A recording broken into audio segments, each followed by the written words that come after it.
Bonjour à tous et à toutes, j'ai la joie de me rencontrer avec vous à travers ma chaîne YouTube. Ma chaîne s'appelle Samuel Akinola.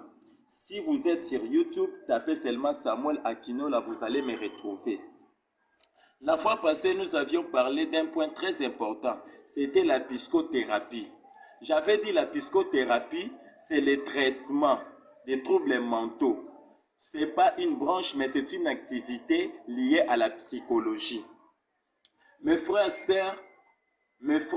et sœurs, maintenant, qu'est-ce que nous allons maintenant partager aujourd'hui? Aujourd'hui, nous allons partager un point très important. Nous allons parler de la psychologie clinique. Nous allons voir qui est le père de la psychologie clinique. Nous allons aussi essayer de définir la psychologie clinique. Le père de la psychologie clinique s'appelle Lagder Whitmer. C'est un Américain. Il est né le 28 juin 1867 aux États-Unis à Philadelphie.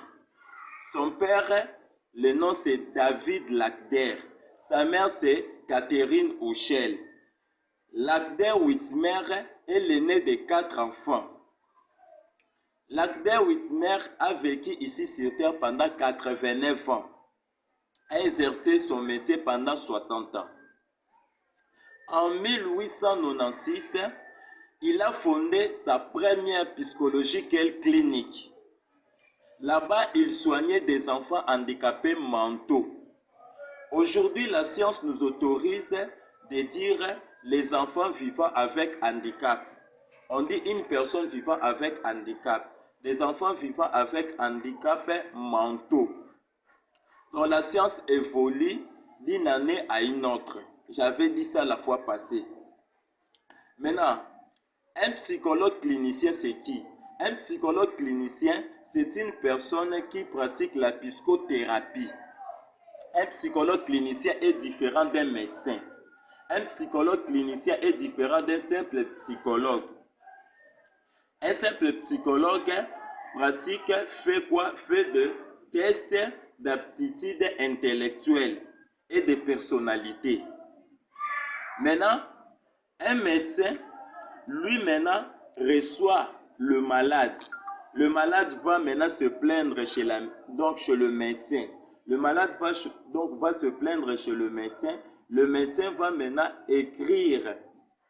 Le médecin va exiger les examens au laboratoire. Après, quand le résultat va sortir, le médecin maintenant va prescrire des médicaments que le patient va utiliser. Tandis qu'un psychologue clinicien, lui, fait seulement le coaching. Lui accueille d'abord le patient, il prend le patient en charge. Lui va accompagner le patient jusqu'à la guérison. Il va essayer d'isoler les patients pour détecter ses défauts, pour détecter ses faiblesses, pour détecter ses troubles mentaux. Regardez mes chers frères et sœurs, un psychologue clinicien, lui pratique la psychothérapie.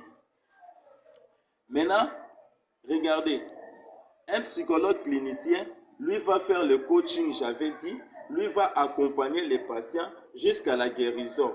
Lui va maintenant accompagner l'individu dans le cadre du projet de soins bien défini, en s'appuyant sur de diverses approches, soutien psychologique ponctuel, thérapie brève, psychothérapie, coaching. Donc, à travers ce que je viens de citer là, maintenant, un psychologue clinicien va récupérer la personne qui est malade. Un psychologue clinicien va récupérer le patient. Le patient va être guéri. Je vous ai défini la psychologie clinique. J'ai dit la psychologie clinique est de faire accéder les patients à la cessation de ses souffrances psychiques. Quand je dis souffrance psychique, c'est-à-dire quoi? C'est lié au mental. Donc, quand on parle de psychisme, nous entendons déjà donc ce qui est mental, ce qui est psychologique. Ça se trouve à la tête. Les amis, ayez confiance aux psychologues. Si vous avez des personnes qui ont des troubles mentaux, les amis, n'hésitez pas d'aller chez un psychologue pour se faire consulter. Si vous allez chez un psychologue, vous allez trouver la solution. La psychologie clinique, c'est une branche qui est née à la fin du XVIIIe siècle. Jusqu'à aujourd'hui, nous avons des psychologues cliniciens. Pour être un psychologue clinicien, il faut d'abord être licencié en psychologie.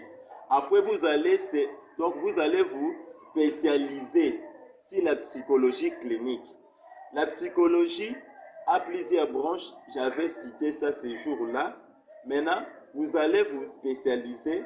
Parmi ces branches-là, vous allez choisir une branche que vous aimez beaucoup. Les amis, j'ai la joie vraiment de parler avec vous. Je suis content de passer avec vous quelques petites minutes. Je vais profiter pour saluer Nicolas Lusamba, mon compte magasin. Si vous voulez si vous voulez être bien habillé comme moi, allez chez Nicolas Lusamba. Là-bas, donc sur l'avenue Itaga numéro 87. Je salue mon frère Délivrance qui est pasteur, ministère de délivrance. Je salue Emmanuel Évariste qui est docteur, Alfred. Je salue mes oncles, pasteur Emmanuel Etoumabi, ministère La Glose, Papi François Kamoya, docteur Titi.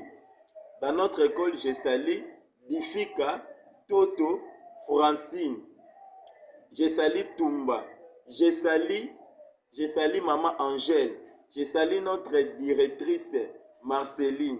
Je salue M. José. Je salue tout le monde. La liste est tellement longue. À la prochaine.